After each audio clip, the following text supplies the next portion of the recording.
But I mean, do what you love, I guess. Do what you love, and just try and just be happy and make happiness the number one thing in your life, and doing what you want to do. That's all I'd say. Hey everybody, it's John Lamilton here alongside my good friend and business partner, Mr. Jason Brockman. We are here for another episode of the Ambitious Lifestyle Business Podcast, where as always, it is our job to help you get more customers and make more money without just working harder. So without further ado, let's dive straight into this month's episode. Hey everybody, welcome to episode 56 of the ALB podcast. It's September already. The leaves are falling all around us. And what else happens in September is, of course, that the 1% Club doors are open. We only open the door to the 1% Club in September and March every year. And good news, if you are listening to us, of course, in September or indeed March, doors are now open. So head over to bigidea.co.uk, click on the 1% Club link, and you can see what it's all about, how we work with our 1%ers, and how you can get involved before the end of the month. Today's guest is a 1%er, and he has built a business around some of his greatest passions. Those include travel, riding trains, and Japanese food. Originally from the UK, Chris King now lives in Osaka, Japan as a digital nomad, and spends a lot of his time traveling by train in Japan, Britain, Asia, and Europe. Chris started The Train Hacker when he was living in Britain to help people save money on their rail travel. The project then branched out, no pun intended there, to Europe and Japan, helping train travelers find cheaper train tickets, rail passes, tours, and holidays. While traveling by Shinkansen, hope I've pronounced that correctly, bullet train in Japan, Chris was astonished at the amazing tastes and rich diversity of Japanese food. He had to discover more, and a new project, Food Tours Japan, was born. Now, Chris is exploring the wonderful world of washoku and keen to show that there's so much more to Japan than just sushi. Chris, welcome to the podcast, mate. Hi, guys. Thanks very much for inviting me. Welcome indeed. How was my pronunciation on those Japanese words?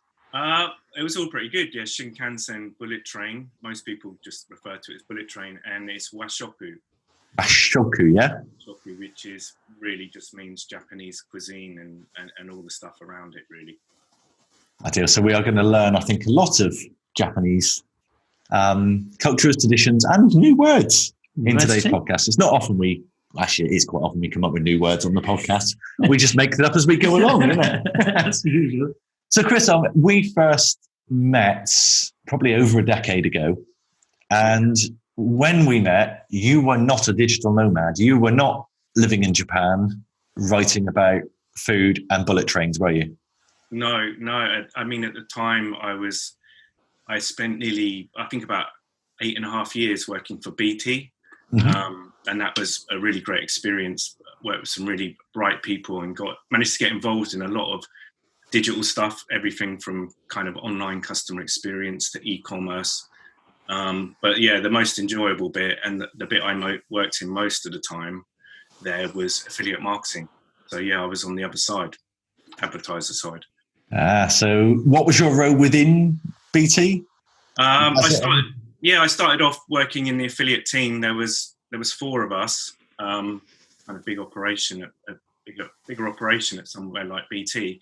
And then by the time I'd left BT, I headed up affiliates across BT Group. So whilst the BT Group stuff was more strategic and negotiations and stuff, the more operational side was the BT, the consumer program, so broadband and some of the early TV stuff they were doing. So yeah, good times.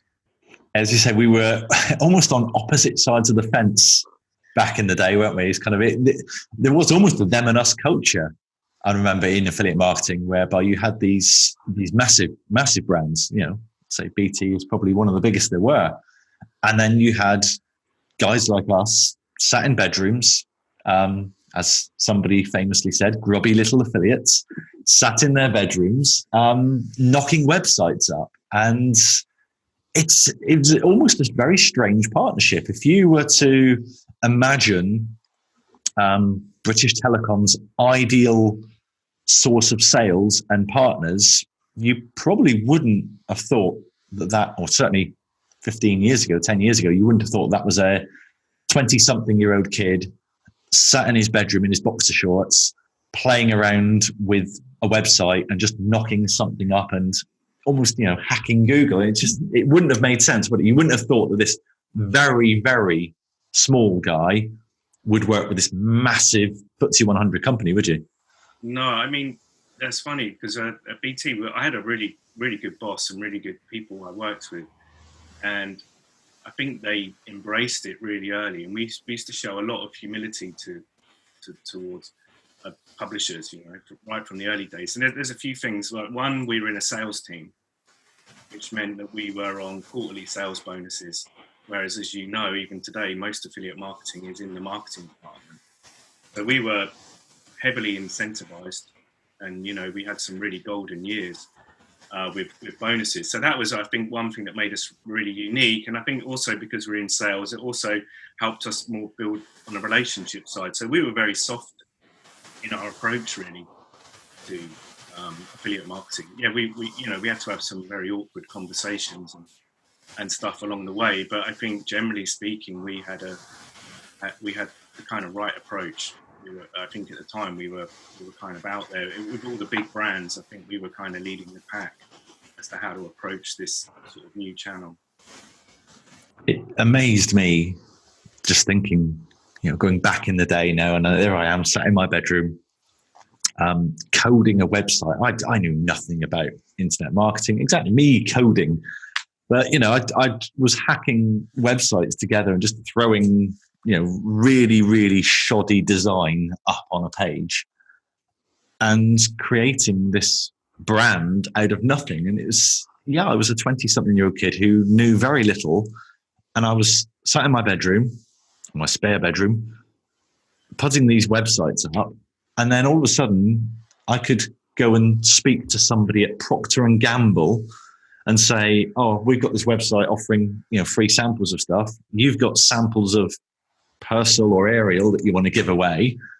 Can we work together? And they would go, yeah, of course we can. That's brilliant. Here's some budget. Everybody you send us, everyone you can persuade to take a free tablet, a brand new,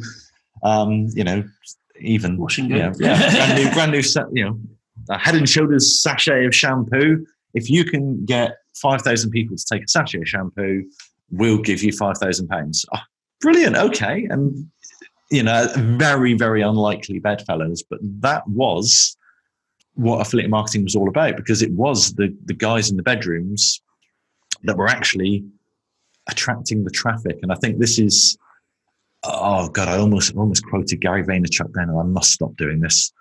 But he talks about attention as currency, doesn't he? And if you go back to the early 2000s, it was the affiliates, it was the bedroom affiliates who had the attention. They were the people who had the traffic. And if you were Procter & Gamble, or who else did we work with at the time? It was a Britannia Music Club or BT.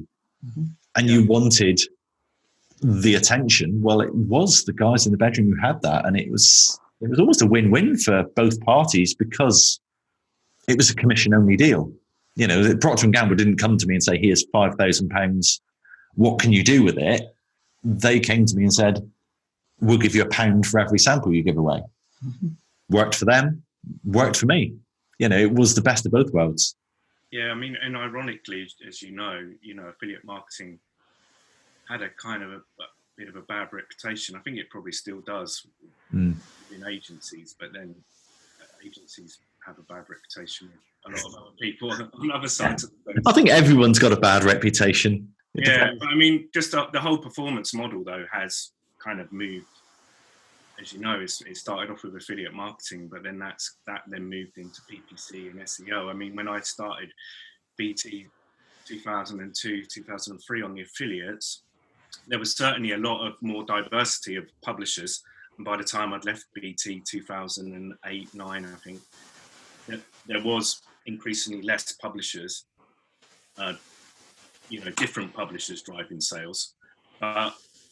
Those publishers did have, by that time, big established, broadband comparison websites, or they were big, paid search PPC publishers or, very strong at SEO. So, yeah, I mean, the thing is, the model has stood the test of time. And I think if you're I'd recommend anyone who's got a small company to embrace affiliate marketing. I mean, there's a few networks out there and there's technologies out there that if you are a small company, it is like, as I always said, it's like your virtual sales force. So, Paid on Results springs to mind as one affiliate network in the UK that work with SMEs. And I think even some of the, like the huge AWIN, probably the biggest network in the world. I was at one of their events recently, and they said that one of the big initiatives in the UK this year is to grow their, they've just started working with smaller brands. So, whether you want to work,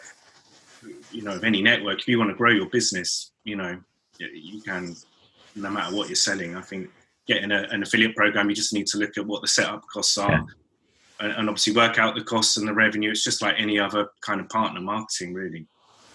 It's all complementary, isn't it? So in terms of having your own affiliate marketing program with one of the networks you kind of mentioned, that's about growing your list of people. It's getting other people to do the sales bits for you, and that kind of comes in.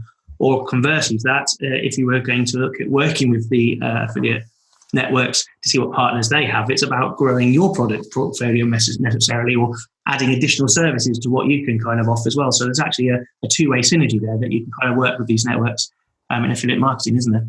Yeah, I mean, if like publisher side, it's, I guess you need to think of whatever you're selling. Do you think that selling other people's products is going to detract away from your brand? I guess it's kind of more of a branding decision than other things. But increasingly now, you're seeing,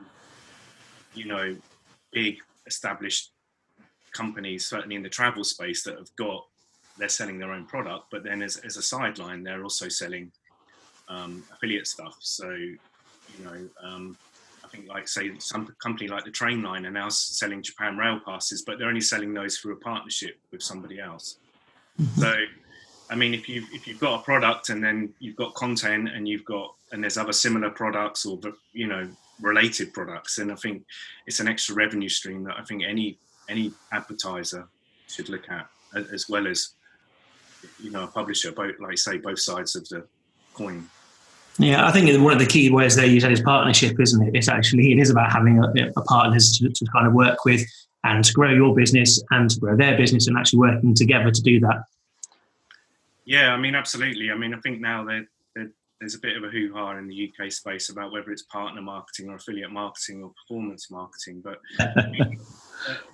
when we were at BT, funny enough, we were actually in the partnerships team. So whilst we were running the affiliate program, there was also the PPC program was run as a partner, because you were working with an agency, but your partners were Google and Yahoo and Bing or whatever at the time. And then also, even the SEO team become a partnership because you were working with an SEO agency. But then the other more traditional partnerships would be, they would work with banks when broadband was first started. So, you'd have people that would work with banks that said, well, if you take BT broadband, you'll get, £40 off. So that was like, the kind of partnerships. So it's all kind of old school stuff. It looks all really fancy because it's online, but really it's just an extension of working with partners, really. So then kind of, from this kind of high level job within one of the corporates, you went to Digital Nomad. How do you explain Digital Nomad? Well, I don't know. Digital Nomad was, how do we explain it? I don't know. It's just kind of, well, I think when I started, I mean, I left the corporate thing. I said, like, 3 strikes and I'm out. And whilst I had an amazing time in the corporate, I learned loads of stuff, done some amazing training, got involved in so many different parts of the business, bought an apartment in London, so many good things come out of that, met some great people.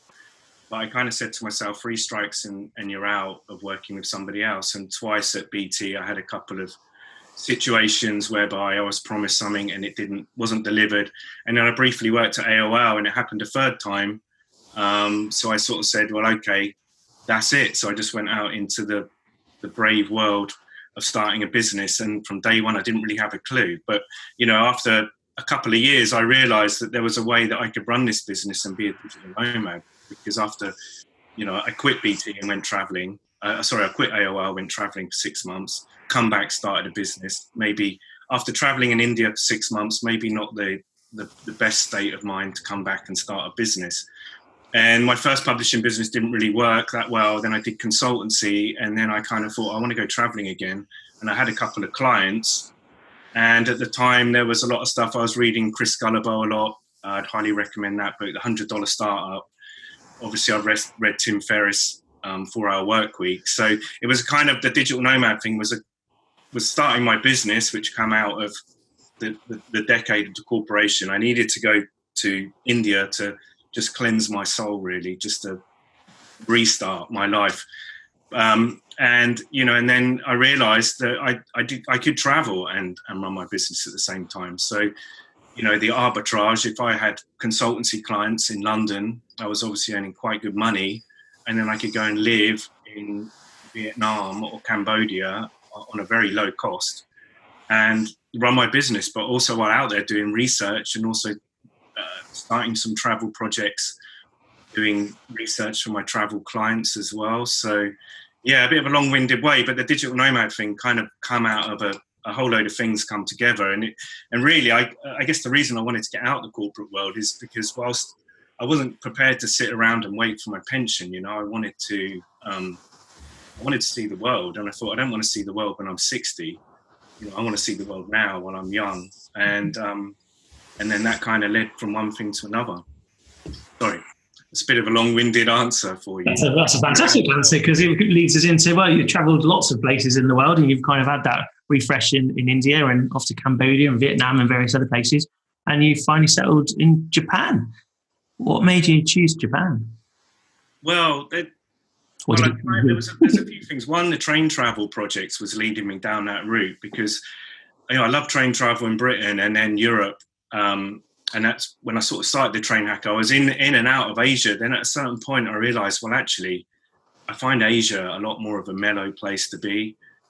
Also, these days, it's where the growth is. I mean, Southeast Asia is so exciting, in India. I love the fact that, I'm sure it's not quite the same for people that have to live there. Unfortunately, a lot of them are very poor. But I just love the kind of free entrepreneurial style that things were done in those countries.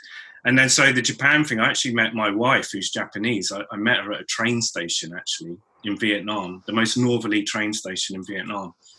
And this lovely, beautiful Japanese woman come to sit next to me while we were getting our sort of transfer from the train station up to this kind of old colonial hill station where the biggest mountain in Indochina is.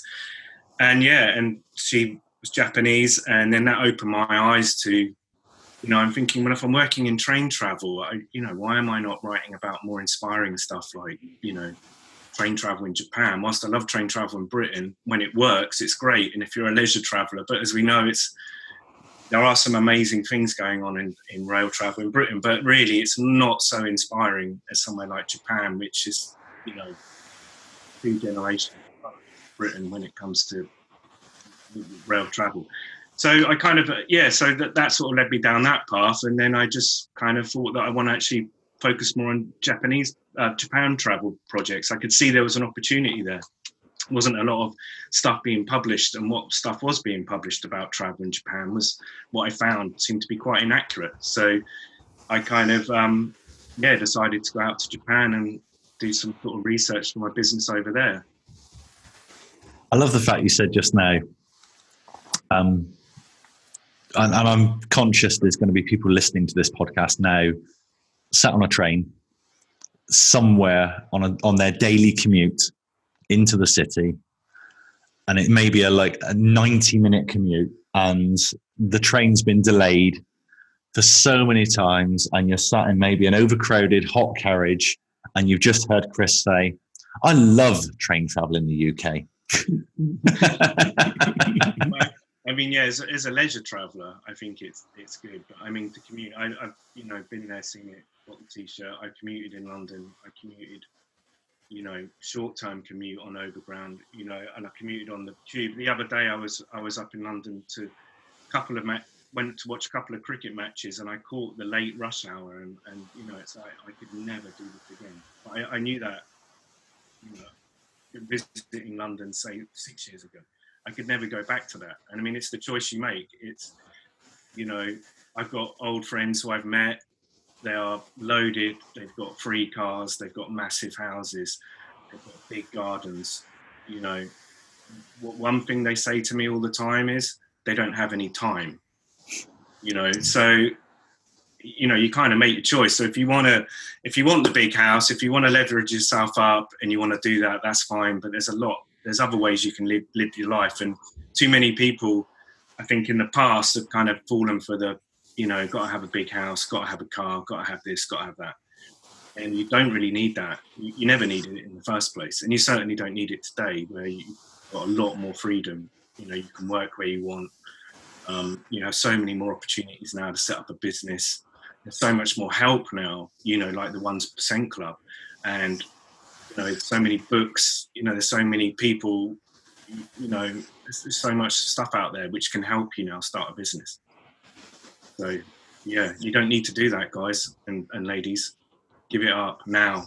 You don't need to wait for your third strike then.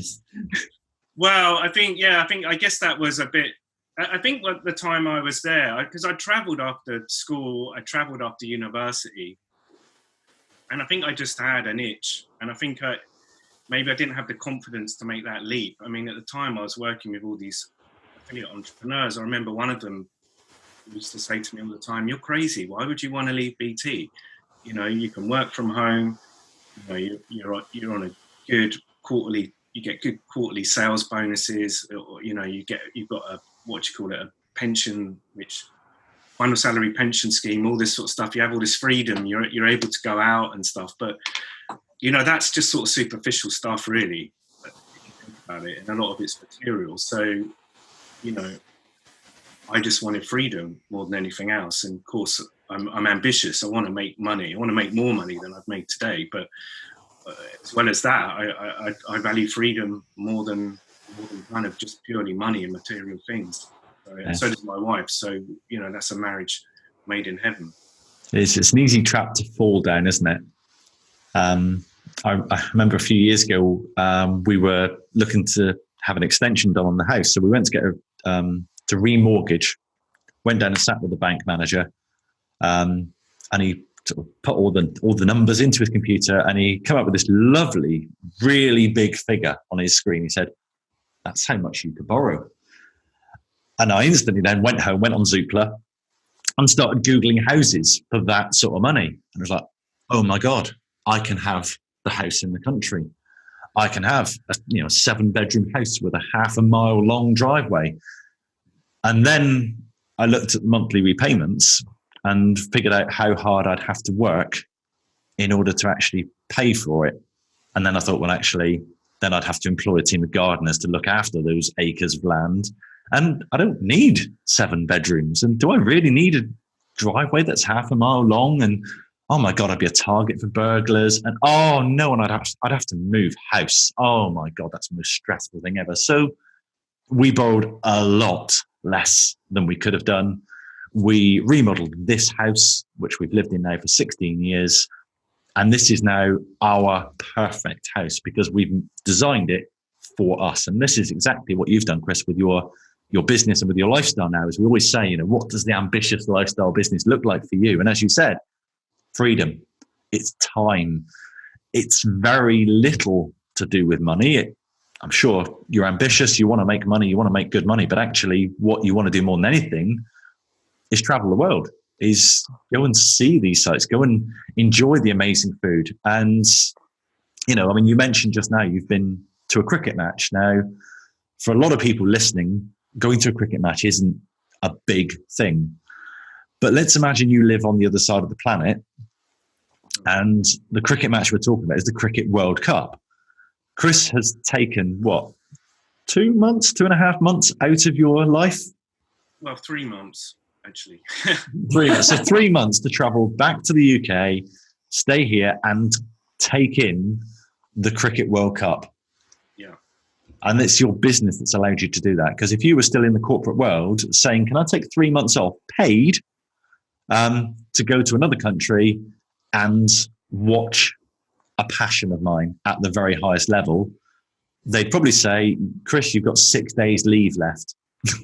Yeah, yeah. I mean, that's what it's all about for me. I mean, the last, I don't know. I think the last 4 or 5 years I've been living. I've lived in London for a year. I've travelled Japan for about 6 months. Well, now I've spent about 5 months in England outside of London. I mean, now I've got, now I've got a family. So, it's important that my son, well, both my sons can embrace English culture, and for my wife to spend time with my family here. So, but the thing is, we can do that. We can just say, I mean, I'm here, on business primarily, but then also we can choose when I can come, because I need to keep in touch with my partners, which I've done, and conferences. And then I've got the freedom to choose when I come here. I can arrange those meetings, like face-to-face meetings, any time of year. But why not? Why not come in the summer? Why not come for the Cricket World Cup? I've not spent the last 2 summers in England, so yeah, that's what it enables you to do, really. I mean, what do you want? I mean, and I've come back, and most of the people I've asked to go to the cricket, they can't go because they can't get the time off work. So, again, what do you want out of life? Do you want 5 weeks holiday, or do you want to be able to kind of move around and do stuff whenever you want, how you want? I mean, the thing is, I guess the one thing for me, I need to be more focused, and that's this 1% Club has helped me be more focused, and it's helped me with accountability. But I know that I can have quite a slow 3 months now, and then I can go back to Japan, and I've got, a new project I'm starting, and I can just work 60 hours a week for a few months and make up that time. And I have the choice. And I think as entrepreneurs,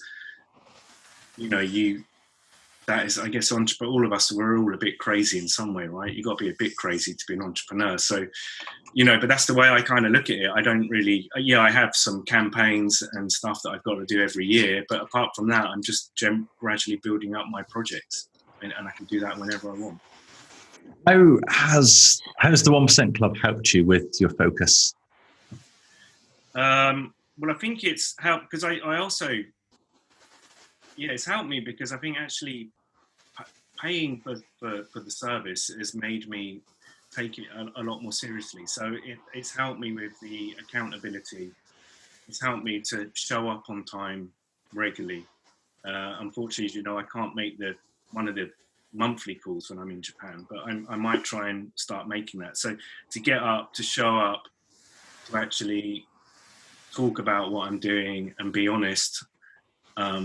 Whereas when I do these services on a non-paid thing, I can tell a few white lies. I've written that almost. I've written that 80%. I've written that when I hadn't really started it.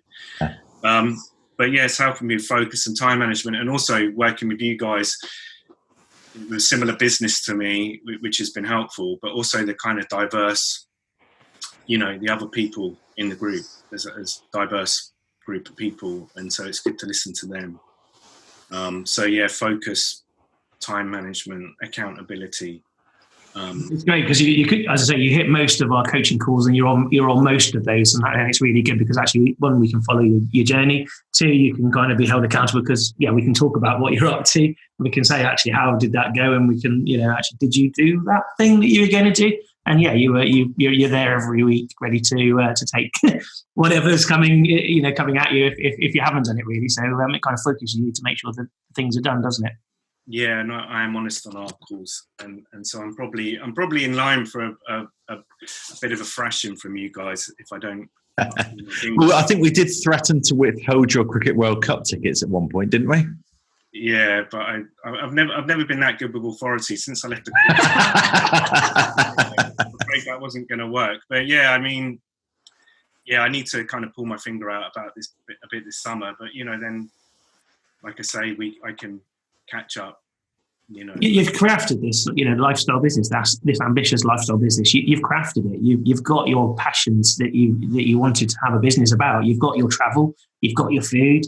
You've got, lovely family now that you can move wherever you want to in the world at any time, kind of thing, to go and enjoy the things that you want to do.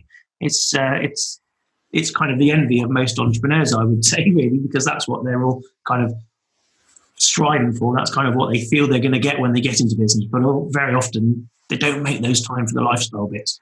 They're already really, really busy doing the kind of getting the work done and perhaps going through the 60 hours a week, but every week, and not having the 3 months off in the summer to come back to the UK and stuff like that. So you have designed this business around what you like. Yeah, I mean, and I've got a 1-year-old and a 4-year-old. I mean, I can be really terrible, but now I'm getting better, having been in the 1% club and getting a lot more professional. I read The War of Art. Is it Stephen Pressfield? I read his books, so they're really good. Take it seriously. But why I'm doing stuff like this, like you say, I can, it depends what you want. Some people want to be an entrepreneur because they want the money, they want the big car, they want to have the big business. Or Mark Zuckerberg. Mark Zuckerberg's an entrepreneur. Oh, whoever from Google, they're entrepreneurs. Well, no, entrepreneur is just somebody who it just makes a living themselves, right? So too many people still think, oh, entrepreneur, we've got to look at being, Bill Gates or whoever, Warren Buffett, or whatever these big guys are. Yeah, great. I'm sure they've got some inspiration along the way, but and loads of good pointers. But it's not really that realistic. I mean, you just want to be able to support yourself. And one thing you find when you work in a corporate, you might have one important thing to do. You might be sat there for like 10 hours, sat in the cubicle or sat behind the computer.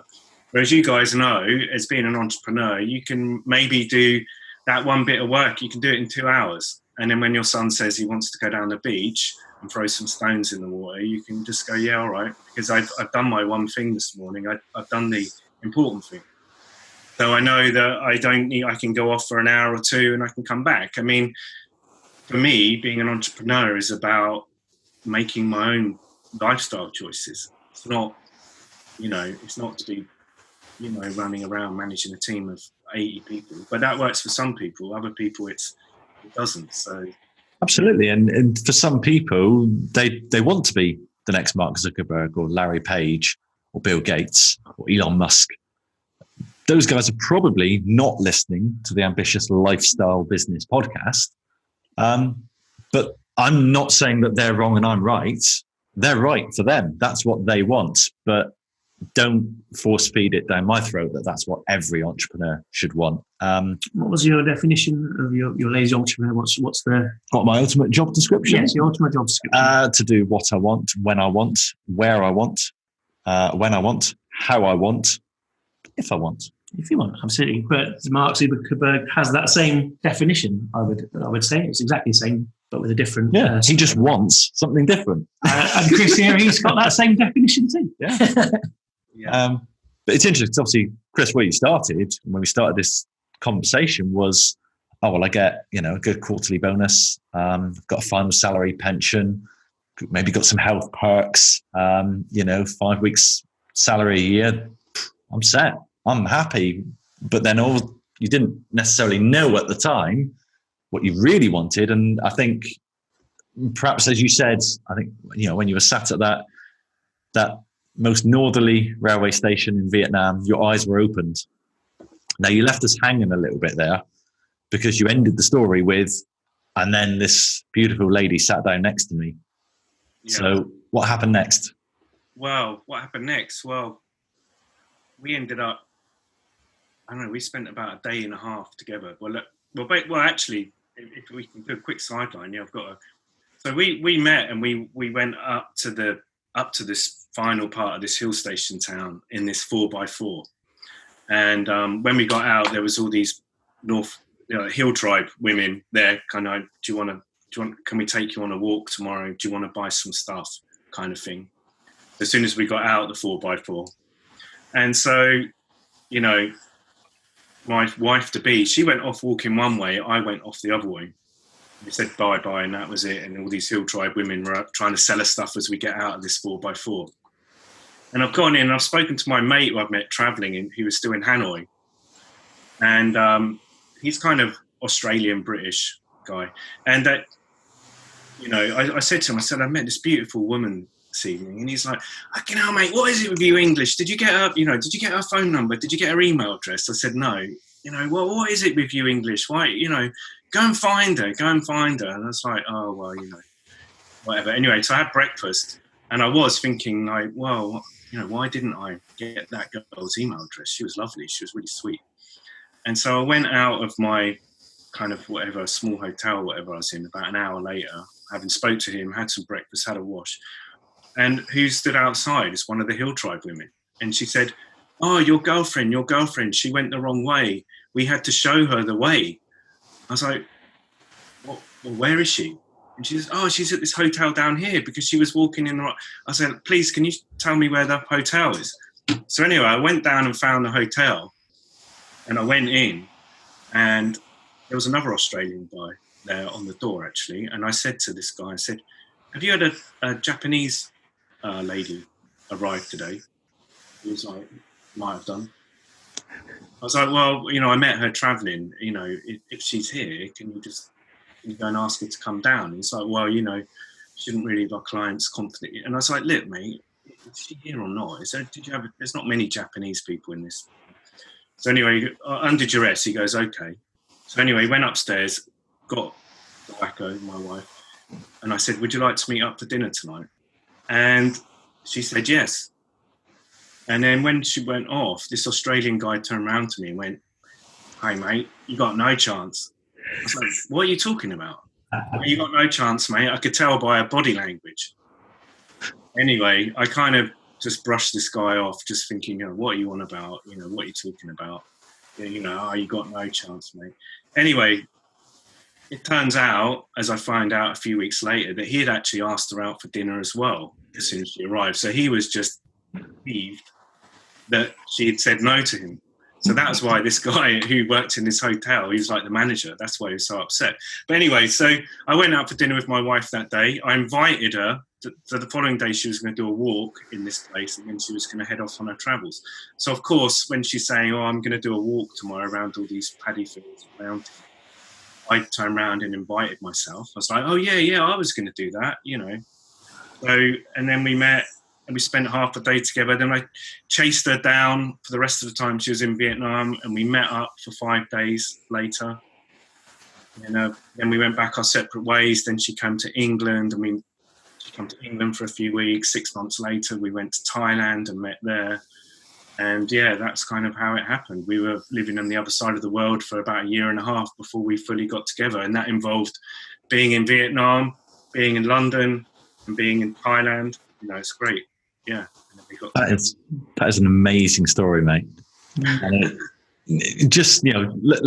let's go forward to where we are now. And as I said, you've got you're happily married. You've got, is it a 1-year-old and a 4-year-old? Did you say?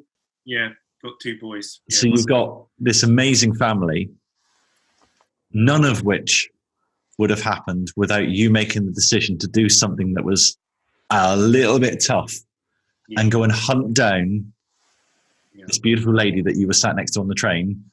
And without that Australian guy giving you a bit of a kick up the arse and saying, come on, mate, what are you doing? You've got an opportunity here. And, for the guys listening at home, you may not be looking for the love of your life, but you may be looking for that business partner or that deal or that opportunity or that pay rise. Or you may want to leave a relationship. You may want to do something that is difficult. So, Chris, can you just give us your Australian accent again, and just tell these people to just flaming do it? Just do it, you flaming galah. Apologies to any Australians listening. That Home and Away is our only reference for the Australian accent. That and the Foster's adverts. Good day, mate. Yeah, most of the things you've got to make your luck, isn't it? I remember somebody in my, said to me, "Oh, you're so lucky." Some of the things that happen, but you make your own luck, and and it seems to me that every time something not good happens, I always see the day to day. I can get caught up and not obviously see the positive things, but when the important things happen in my life, I'm always like, well, there's an opportunity. So when I first started my business, I was doing publishing. I didn't really make any money, because the difference between working for a corporation and managing affiliates and actually then running a website yourself, learning how to use WordPress, okay, yeah, you kind of knew how to talk about SEO, but now you've actually got to do it. You talked about writing, now you've got to do it.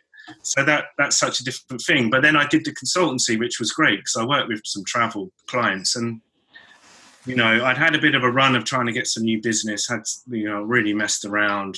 I remember one guy in London.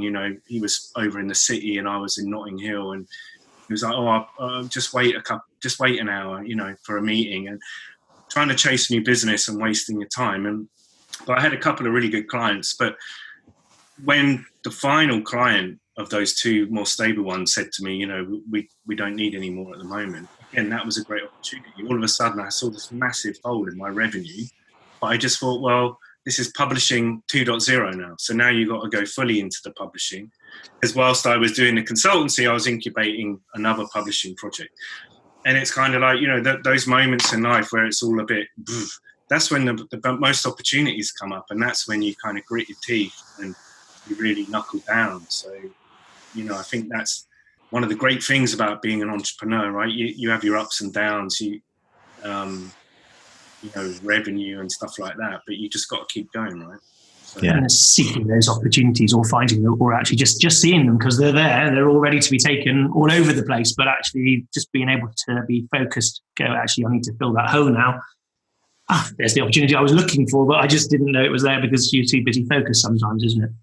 Well, you also have the freedom. I mean, with a lifestyle business, the great thing is you have freedom of mind. So, certainly, when I think back to my corporate days, working long hours, maybe being unhappy a lot of the time, probably drinking too much, you don't really have any time. It becomes, wow, it's the weekend and wow, it's our free time, or let's go to a festival, and it's all kind of full. So let's go to the festival, music festival, and we'll be free for 4 days.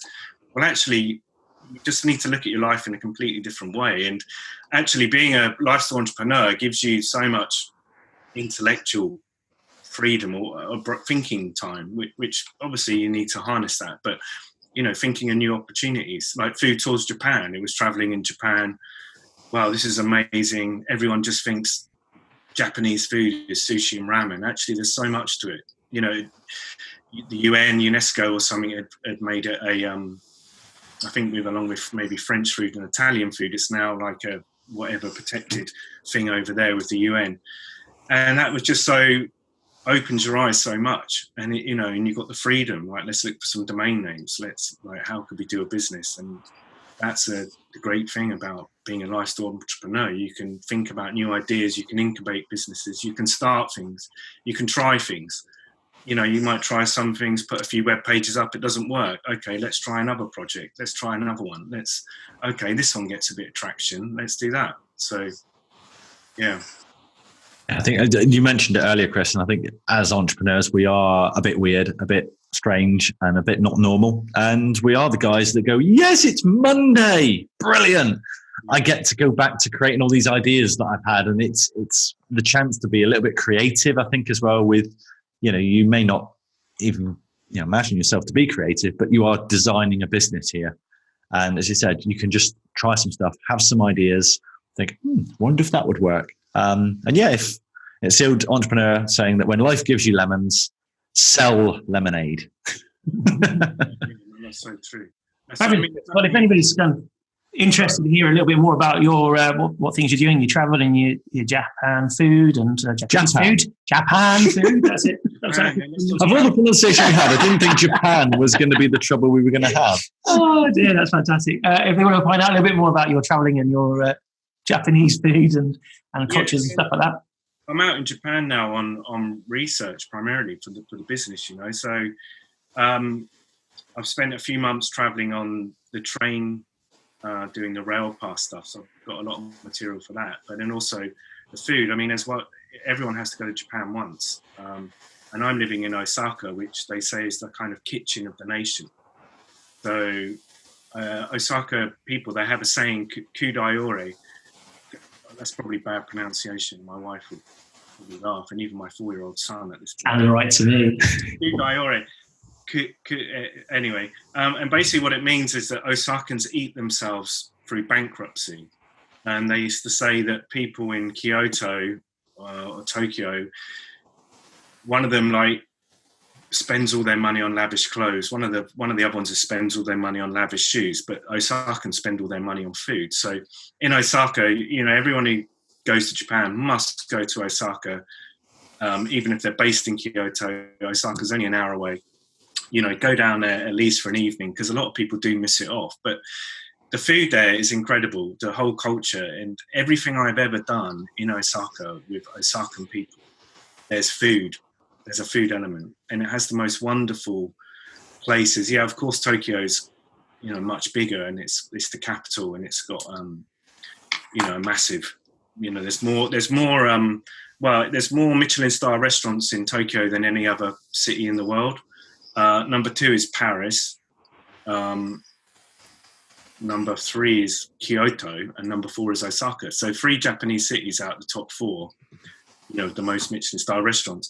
But whilst Tokyo's got a lot, it's a much bigger place, but Osaka's a lot smaller. So if you really want to kind of understand Japanese food, you really should go and check out Osaka. They've got some wonderful soul foods, but also it's a lot more compact for you to kind of explore Japanese food. So, a good way of finding out a little bit more about that is on one of your websites, no doubt. Yeah, I mean, Food Tours Japan, I started that because, I'm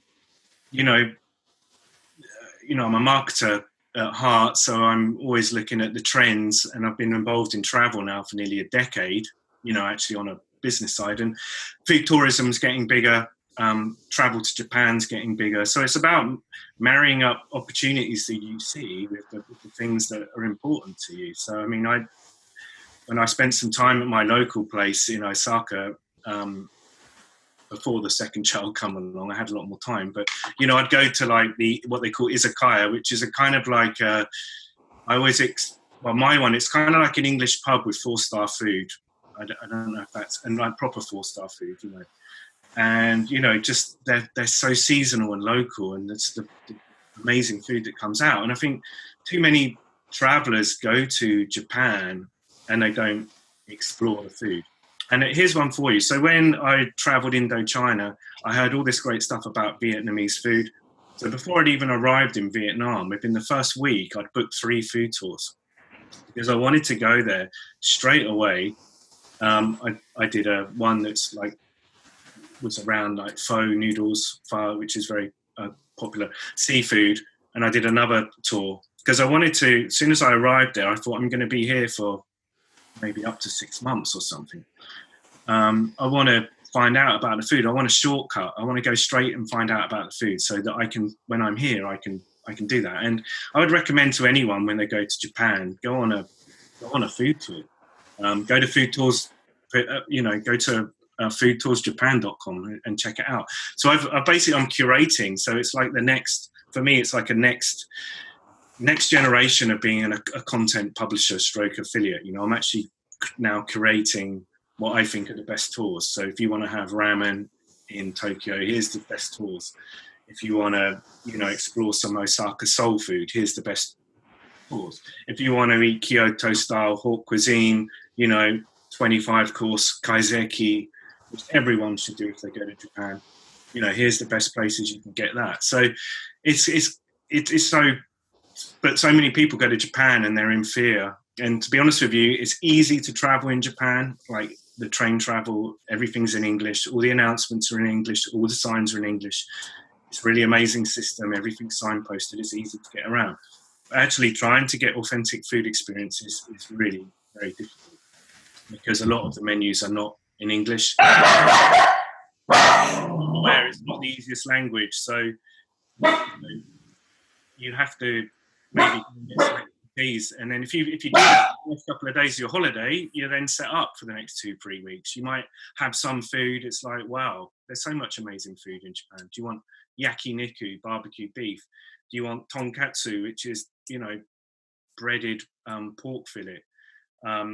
Do you want kaiseki, like I said, which is like luxurious, the most amazing food? There's so many stuff out there, so get on it. Excellent. Thank you for that, mate. The dog barking just now must signal the end of the podcast, I presume. We've got this new little timing system going along. Around at the end, that's it. Any parting words or anything, any words of wisdom you want to leave people with, Chris, or any other way that people might want to get in touch with you? Yeah, I mean, if you want to get in touch with me, I'm at crispyking.net. If you want to contact me via there. Any other words of wisdom? I mean, if you are thinking of starting a business, if you are one of those people, I think I'd highly recommend the $100 Startup, a book by Chris Gullibo. Fire your boss, do what you love, and lead the life you want to lead. Basically, I think that's probably one of the best books if you're in the cubicle at the moment and you want to escape the cubicle. So it offers real practical advice with lots of really good lots of really good examples. It's nearly a decade old now. But I mean, do what you love, I guess. Do what you love and, just try and just be happy and make happiness the number one thing in your life and doing what you want to do. That's all I'd say. Fabulous. That's brilliant. Total freedom. I talk a lot, as you can tell, guys. So hopefully you managed to get your questions in. We did, yeah, absolutely. Thank you for that. Absolutely brilliant. Thank you for joining us, Chris. Okay. All right. Thanks a lot, guys.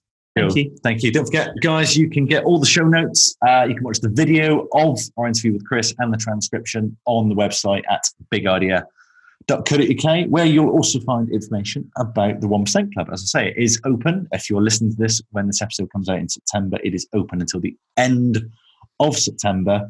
If it's not the right time for you right now, or it's not September, you can join the waiting list and just find out a little bit more, again, at bigidea.co.uk. Thanks for joining us, and we'll see you again next month. Bye-bye. Yeah, so there we are, another episode in the can. How was it for you? Please let us know. However you listen to these podcasts, please leave a review on that platform. Let us know what we can do better, what you like, what you don't like, and how we can improve to make this show even better for you. We'll see you next time.